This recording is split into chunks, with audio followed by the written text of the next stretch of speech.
नमस्कार दोस्तों, कैसे हो आप सब। देखिए, अगर आप कोई भी एग्जाम की प्रिपरेशन कर रहे हो, उसमें रीजनिंग है, तो दोस्तों आप सबको पता होगा एनालॉजी रीजनिंग का एक बहुत ही वास्ट और बहुत ही इंपॉर्टेंट चैप्टर है। एनालॉजी में से दोस्तों किसी भी एग्जाम में अगर रीजनिंग है तो फिर 25 से 30% तक क्वेश्चंस दोस्तों एनालॉजी के ऊपर बनते हैं। ये एक टाइप है एनालॉजी का, बस ऐसे बहुत सारे टाइप्स एनालॉजी के अंदर आपको देखने को मिलते हैं। हर एक टाइप के ऊपर दोस्तों डिस्कस करेंगे और एग्जाम्पल्स हम देख लेंगे। पूरा दोस्तों एनालॉजी हम कवर करेंगे और फिर दोस्तों आपको क्या करना है, एक प्रैक्टिस सेट सॉल्व करना है और आपका एनालॉजी पूरा कंप्लीट हो जाएगा, है ना। चलिए दोस्तों, वीडियो को शुरू करते हैं यहाँ पर। और दोस्तों अगर नए हो चैनल पे तो फिर अनऑफिशियल एस्पिरेंट्स को सब्सक्राइब करके नोटिफिकेशन बेल को ऑन कर देना, ताकि हर एक नोटिफिकेशन दोस्तों आपके पास जल्द से जल्द पहुंचता रहे। चलिए हमारा पहला क्वेश्चन आज का सॉल्व करते हैं 72 के साथ। ये दोस्तों टाइप 1 है, ठीक है। इस टाइप के अंदर दोस्तों को एक फिगर दिया जाएगा जो कि कंप्लीट फिगर होता है। ये दोस्तों आपसे नंबर्स में भी पूछ सकते हैं, वर्ड्स में भी पूछ सकते हैं, लेटर में भी पूछ सकते हैं। आगे हम सब कुछ देखेंगे, ठीक है।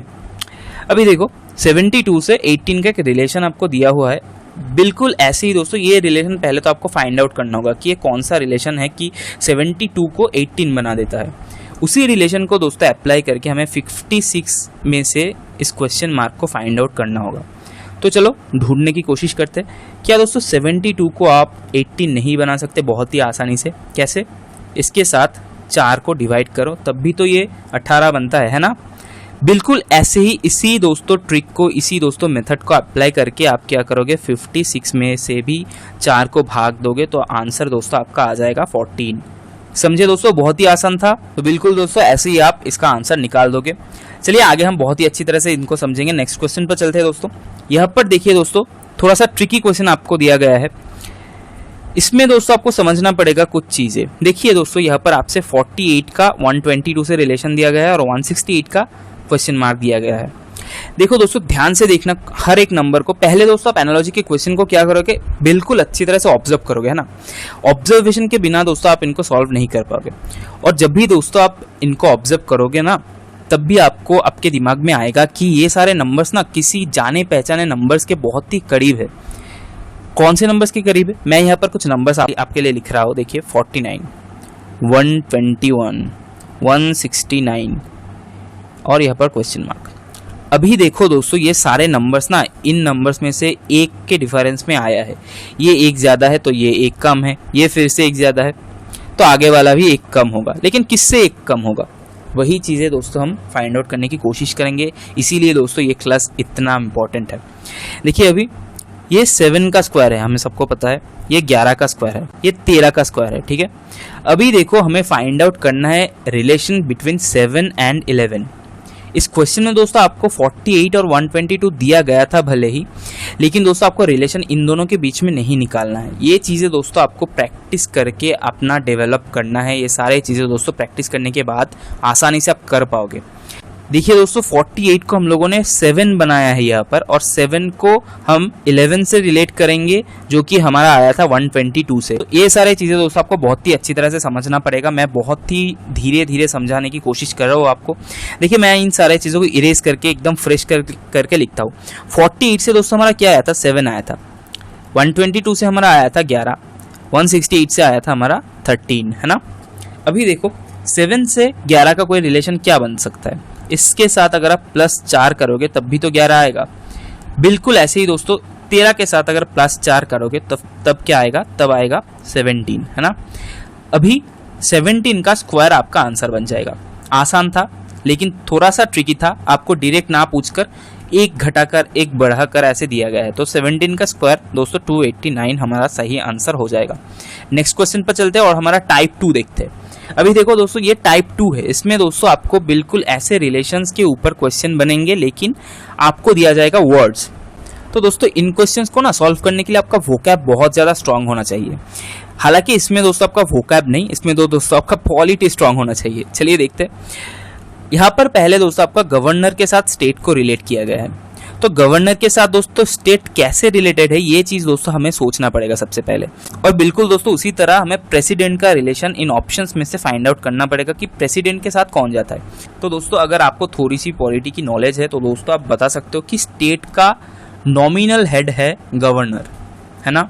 स्टेट का नॉमिनल हेड है गवर्नर, रियल हेड है चीफ मिनिस्टर और नॉमिनल हेड है गवर्नर। तो दोस्तों प्रेसिडेंट कहाँ का नॉमिनल हेड है ऑर्गेनाइजेशन का क्या नॉमिनल हेड है प्रेसिडेंट, कंस्टिट्यूएंसी का है, डिस्ट्रिक्ट का है या कंट्री का है। दोस्तों हमारा जो प्रेसिडेंट है पूरे देश का वो हमारे कंट्री का नॉमिनल हेड है। तो दोस्तों हमारा सही आंसर क्या बन जाएगा यहाँ पर, कंट्री। चलो आगे देखते हैं दोस्तों, थोड़ा सा डिफिकल्ट यहाँ पर है। हाइव के साथ दोस्तों बी को रिलेट किया गया है। इसमें दोस्तों आपको लगेगा अपना वोकैब पावर। अभी देखो, अभी तो मैं आपको बता दूंगा हाइव क्या है दोस्तों, क्या आप जानते हो? हाइव है बी यानी कि मधुमक्खी जहां पर रहता है, मधुमक्खी का घोंसला, उसे अंग्रेजी में हाइव कहा जाता है। ठीक है, तो बी से हम लोगों ने रिलेट किया कि बी कहां पर रहता है। यहाँ पर दोस्तों आपको क्वेश्चन पूछा गया है कि एरिक किसके रहने की जगह है। तो ये चीज़ें दोस्तों आपको सीखनी पड़ेंगी, अपनी वोकैब स्ट्रॉन्ग करनी पड़ेंगी, तब भी जाकर दोस्तों आप इनको सॉल्व कर पाओगे। मैं आपको यहाँ पर बता देता हूँ, ये हो जाएगा ईगल। ईगल के घोंसले को दोस्तों एरिक कहा जाता है। आप ई से ई को मैच करके याद रख सकते हो कि ईगल के घोंसले को कहा जाता है एरिक, है ना। समझ में आया? ये तो याद रहेगा ना। आगे देखते चलिए, तीसरे टाइप में चलते हैं दोस्तों। तीसरे टाइप के अंदर दोस्तों आपको पूछे जाएंगे ऑड वन आउट, यानी कि दोस्तों यहाँ पर तीनों ऐसे नंबर्स होंगे जिसमें कोई ना कोई रिलेशन कॉमन होगा, लेकिन दोस्तों एक ऐसा नंबर होगा जो कि इन तीनों के रिलेशन को फॉलो नहीं करता। मेरा कहने का मतलब क्या है दोस्तों, कोई भी तीनों नंबर, यहाँ पर आपको 4 नंबर बेसिकली देखने को मिलते हैं। उन चारों नंबर में दोस्तों कोई भी 3 नंबर एक टाइप का एक रिदम फॉलो कर रहा होगा, या फिर एक ही टाइप का एक प्रोसेस फॉलो कर रहा होगा, या फिर इन तीनों नंबर्स में दोस्तों कोई एक ऐसा फीचर होगा जो कि इन तीनों नंबर को एक ही ग्रुप में रखते हैं। लेकिन दोस्तों एक नंबर ऐसा होगा, एक नंबर या फिर एक वर्ड आप कह सकते हो, एक वर्ड ऐसा होगा, एक टर्म दोस्तों ऐसा होगा जिसमें वो रूल फॉलो अप नहीं हो रहा है। तो उसी को दोस्तों हम क्या करेंगे, वही हो जाएगा हमारा आंसर, उसे हम ऑड वन आउट कर देंगे। यहाँ पर दोस्तों क्या हो रहा है, ध्यान से देखिए।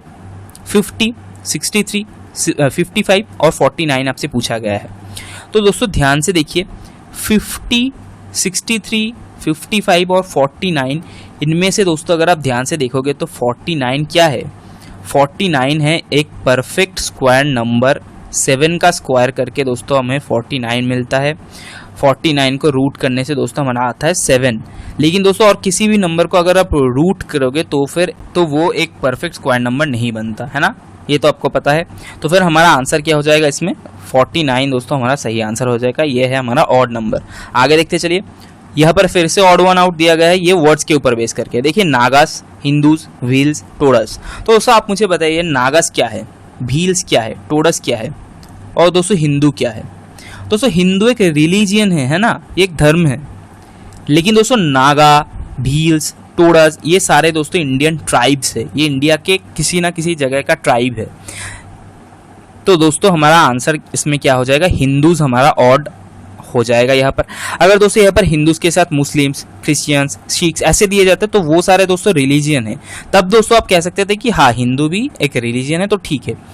लेकिन दोस्तों यहाँ पर जो बाकी आपसे दिया गया है, यानी कि बाकी तीनों में दोस्तों एक ही रूल फॉलो हो रहा है कि वो ट्राइब्स है। हिंदू है हमारा ऑड वर्ड। आगे देखते चलिए, यहाँ पर देखो दोस्तों हमारा टाइप 4। ठीक है, हमने अभी तक तीनों टाइप सीखे हैं टोटल, देख सकते हो आप। तीनों टाइप्स हमने क्या क्या सीख लिया। पहले तो दोस्तों हमने सीखे कि आपको ऐसे 2 नंबर्स के बीच में रिलेशंस दिए जाएंगे और आपको पूछा जाएगा कि वैसे करके एक दूसरा नंबर दिया जाएगा और उसका रिलेशन क्वेश्चन मार्क आपको फाइंड आउट करना है। फिर दोस्तों हमने सीखा कि ऐसे वर्ड्स दिए जाएंगे और वर्ड्स में दोस्तों आपको सेम चीज़ फाइंड आउट करना होगा। पहले आपको एक रिलेशन दिया जाएगा और उसके बाद आपसे पूछा जाएगा तो इसका रिलेशन बताओ। और फिर दोस्तों हमने क्या सीखा, ऑड वन आउट। दोस्तों आपको 3 एक सेम टाइप का रिलेशन दिया जाएगा और उनमें एक नंबर ऐसा होगा, एक टर्म ऐसा होगा जो कि फॉलो नहीं कर रहा होगा। अभी देखो दोस्तों, हमने जो एकदम पहले सीखा था ना, उसी तरह से दोस्तों आपको अल्फाबेट्स के ऊपर दिए जाएंगे कि यहाँ पर दिया गया है AG से IO को रिलेट किया गया है। तो ध्यान से देखना दोस्तों, AG से IO को कैसे रिलेट किया जा सकता है। तो दोस्तों आपको ना यहाँ पर देखना होगा A से I का रिलेशन और G से O का रिलेशन। तो देखो मैं आपको अच्छी तरह से समझाता हूँ, ये चीज़ें समझाने की कोशिश करता हूँ। ए से अगर आप आई का एक रिलेशन फाइंड आउट करने की कोशिश करते हो तो सबसे पहले दोस्तों आप इन केस में क्या करोगे, ए कितने नंबर का अल्फ़ाबेट है वो आपको लिखना होगा। फिर आई कितने नंबर का अल्फ़ाबेट है वो भी आपको लिखना होगा। अब देखो इन नंबर में आप रिलेशन ढूंढने की कोशिश करो। हम नंबर से दोस्तों ज़्यादा फैमिलियर है। आप मतलब आसानी से आप बता सकते हो कि 1 से 9 कितना ज़्यादा है, 8 ज़्यादा है। तो दोस्तों ये +8 किया गया है। अभी हमें देखना पड़ेगा दोस्तों क्या G से भी O को +8 करके बनाया जा सकता है। G कितने नंबर पर है, 7, और दोस्तों O कितने नंबर पर है, O है 15 पर। जी हाँ बिल्कुल, 8 प्लस करके ही हमें 15 मिलता है। तो दोस्तों हमें एक चीज़ तो यहाँ पर समझ में आ गया कि इनमें 8 प्लस करके दोस्तों इस नंबर को बनाया, इस अल्फ़ाबेट को दोस्तों बनाया गया है। तो बिल्कुल ऐसे ही दोस्तों हम इसमें भी अप्लाई करेंगे कि E और K से क्या नंबर्स आते हैं। देखिए E है हमारा 5 नंबर का अल्फ़ाबेट। अगर 5 में दोस्तों हम 8 जोड़े तो हमारा आता है 13। 13 दोस्तों है M, 13 नंबर का अल्फ़ाबेट है M। और दोस्तों K है हमारा 11 नंबर वाला अल्फ़ाबेट। ये 5 नंबर वाला है, ये 11 नंबर वाला है, ठीक है। तो 11 में दोस्तों अगर हम 8 प्लस करें, 8 ऐड करें तो दोस्तों हमारा आता है 19। और 19 नंबर में दोस्तों जो अल्फ़ाबेट है वो है S। दोस्तों आपको सारे याद करने पड़ेंगे। अल्फ़ाबेट दोस्तों याद करने के ऊपर भी शॉर्ट ट्रिक है। अगर दोस्तों आप अल्फ़ाबेट सीखना चाहते हो कि अल्फ़ाबेट को कैसे एकदम तुरंत याद रख सकते हो आप, कि आपसे पूछा जाए M कितने नंबर पे है, 13 नंबर पे है, तो दोस्तों आप याद रखना चाहते हो उसके ऊपर शॉर्ट ट्रिक है। अगर आप चाहते हो तो मैं उसके ऊपर भी वीडियो बना सकता हूँ। अभी देखो MS यह हमारा सही आंसर हो जाएगा। यहाँ पर आप देख सकते हो MS। दोस्तों आगे बढ़ते हैं। दोस्तों यहाँ पर देख सकते हो AB से ZY को रिलेट किया गया है और CD से आपको पूछा गया है कि क्या होगा, ठीक है। दोस्तों ये मैं आपको करने को देता हूँ, ये चीज़ आपको, ये बहुत ही ज़्यादा आसान है, इसीलिए मैं इसे सॉल्व नहीं कर रहा हूँ। देखिए मैं आपको थोड़ा सा हिंट दे रहा हूँ। यहाँ पर आपको ना A से Z का और B से Y का रिलेशन ढूंढना पड़ेगा। बिल्कुल वैसे ही C से क्या आता है और D से क्या आता है, वो चीज़ अगर आप फाइंड आउट कर पाओगे तो आपको आपका आंसर मिल जाएगा। दोस्तों वीडियो कैसा लगा? वीडियो अगर अच्छा था, अगर आपको क्वेश्चंस अच्छे लगे, आंसर के प्रोसेस अच्छे लगे तो प्लीज़ वीडियो को लाइक कर दीजिएगा। और दोस्तों अगर चैनल को अभी तक सब्सक्राइब नहीं किए हो तो सब्सक्राइब कर देना। और सबसे ज़रूरी बात, अपने दोस्तों के साथ ना वीडियोस को शेयर कर देना। और दोस्तों अगर आपको डेली क्विज देना है तो फिर दोस्तों आप क्या करोगे, हमारे टेलीग्राम के ऑफिशियल ग्रुप को आप ज्वाइन कर सकते हो। डिस्क्रिप्शन में जाओ, वहाँ पर आपको लिंक मिल जाएंगे हमारे टेलीग्राम ग्रुप का। वहाँ पर दोस्तों हर रोज़ क्विज होता है। क्विज देकर दोस्तों आप अपने परफॉर्मेंस को बूस्ट कर सकते हो, ठीक है। चलिए मिलते हैं आपसे अगले वीडियो में, तब तक के लिए गुड बाय, टेक केयर।